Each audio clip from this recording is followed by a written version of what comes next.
Representative Barbara Ehardt, Coach. Hey, Representative, how are you? Good to see you. Big day today. I mean, this is the culmination of a long-standing battle that you've been involved in, that you've been spearheading. And I mean, first off, before with the resolution, did you know, where were you when you heard the news that the women's volleyball team at Boise State said they will not play against that team? I mean, how did that make you feel? Well, thanks, Matt. Great to be on here. Some people know by now, and there's certainly been FOIA and all to find out, but I was the one behind the conversation that got this started. And so because of that and the conversations that we were able to have with Boise State, I had received a call that Friday morning about, I don't know, it might even have been 6 a.m. So by the time I got it and called back, is probably about 7:30, as Boise State was letting me know that they were going to be announcing. They thought at 9 o'clock. By the time it got announced, I think it was 3 o'clock, that they were not going to be playing the game. So I was part of the conversation, started the conversation from the beginning. And I had made a promise to Boise State, one that actually, I don't know that I could have kept, but my point was I'd keep working on it, that if they would step up and do that right thing, that I'd make sure they didn't stand alone. And they didn't. I was with a couple of my colleagues from the coalition, national coalition we have. I'd been in contact with Utah State and Wyoming, and it was on Tuesday. That took place on a Friday. The following Tuesday, then had continued the conversation. It was with Wyoming, where the University of Wyoming had then stated and made the announcement nationally that they would not be playing San Jose State either. And then the next day, it was the announcement that Utah State would not be playing.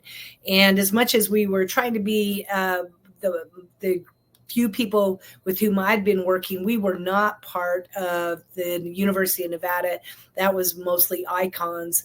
And with what had been happening, Nevada absolutely insisted that they're going to play that volleyball match. And it was the gals on the team, with what had been happening with Boise State, Wyoming, and Utah State. It was the gals who said, oh, no, we're not. We are not going to play.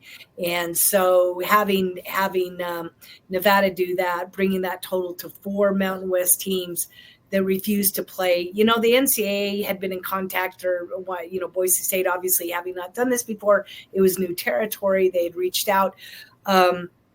And the NCAA, what very little they'd done right, said that they would be happy to have the games counted as a no contest.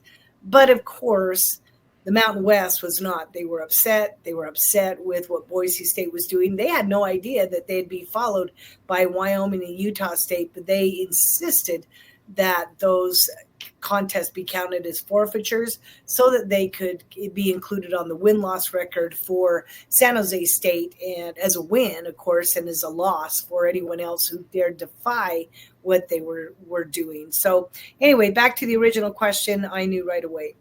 Gotcha. Yeah. Well, you're an integral part of it. It sounds like. That's great. Breaking news. That's awesome. And I'm not surprised. And you're, like I said, you've been such a leader on this. It's amazing. So real quick, when it comes to this volleyball player on San Jose State, yep. We talk about the safety. I've seen video a couple of years ago of a volleyball player get. That would be Peyton McNabb. Yeah, she's a friend of mine. Yeah. Yeah, I mean, horrible tragedy. Has the player on San Jose State been involved in any of these types of injuries that we've seen so far yet, or? Luckily maybe not to the extent that Peyton McNabb. So as anyone needs quick refreshing, Peyton McNabb was the high school player in North Carolina, and they were playing against a team with a biological male. And of course, let me remind everyone that when you're playing volleyball, the men actually play on a net that's 7 inches higher. So there's also an advantage. If you watch the tape, the guy that just went up and just spiked that ball, Peyton didn't have, because we're gals. Our reflexes are not as quick as the guys. And she did not react. They certainly didn't block it. And she just got pinged in the face. She's on the back row, and she just fell straight backwards, was knocked unconscious. and ended up with a brain bleed, and then also experienced paralysis on I believe that was the right side of her body, and actually to this day still has problems because of the paralysis and is not back to normal. Had to have a tutor to finish out her senior year because of her cognitive ability to function at that particular point. So, there's real damage. And so at San Jose State, yes, there had been damage, not to that extent, but there had been damage along the way. And it had gotten to the point when you listen to Brooks Slusher, who was the setter at San Jose State that had joined the lawsuit against the NCAA with Riley Gaines. Brooke would say that it had gotten to the point that so many of their own teammates had just been pinged too many times that even in practice, they wouldn't necessarily be willing to go up and try and block this male player. So yeah. Wow. Yeah. So okay. So this is the issue, not just the safety issue, but also the privacy issue when you talk about locker rooms and that sort of thing. Okay. Yeah. So then this resolution, which we're going to go over afterwards, we got a bunch of clips from the hearing this morning. But this resolution, tell me about what like I said, we'll cover the resolution in the clips later, but what kind of weight does a resolution like this have in order to, not only just like keep the conversation going and highlighting the issue, but where does this let us go? Because in Idaho, you've already passed legislation that protects girls sports to an effect. But what kind of message are you sending here with this resolution? Well, the very first message is literally to commend Boise State for the courage that they had in doing what they did, and to also, I've said this a couple times now, but to truly exhibit the kind of integrity they exhibited. They forfeited 3 times, with the first, of course, being September 28th and in November, but the third time was during the Mountain West tournament. The Mountain West, they didn't have a runaway team in the Mountain West. And so, you could make an argument that anybody could still step up and win. So Boise State had as good an opportunity as anybody. The Mountain West was their potential to the NCAAs. And so that's true integrity when you forfeit your potential, your opportunity to the NCAAs by saying no. And so I think that they deserve to be commended, which we did. But as you get to the now therefores in this resolution, which maybe you'll address that, the part where you are right now, we do a few things, just remind people about Title IX, what its purpose was for. And then I kind of took the opportunity to just throw out some stats that not everybody necessarily understands. But in 1972, 1 in 27 high school girls participated in sports. 1 in 27. That's not very many. And then today, after Title IX, we have 2 in 5. And that's led to like almost 1,000% increase in high school girls sports. At the collegiate level, that's a 545% increase. That's incredible. That's directly tied to what Title IX did for girls and women and opportunities. So after we kind of go through that and kind of set that stage, and again, the number of forfeitures that Boise State was willing to do, then we kind of get into the now therefores. And of course, now therefore we commend Boise State.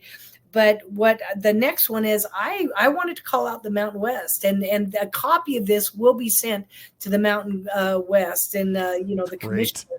And so wanted to call the Mountain West out, which even Brooke Green, one of the Democrats today on the committee, did, for putting our girls in this, our women in this situation. Never should have happened.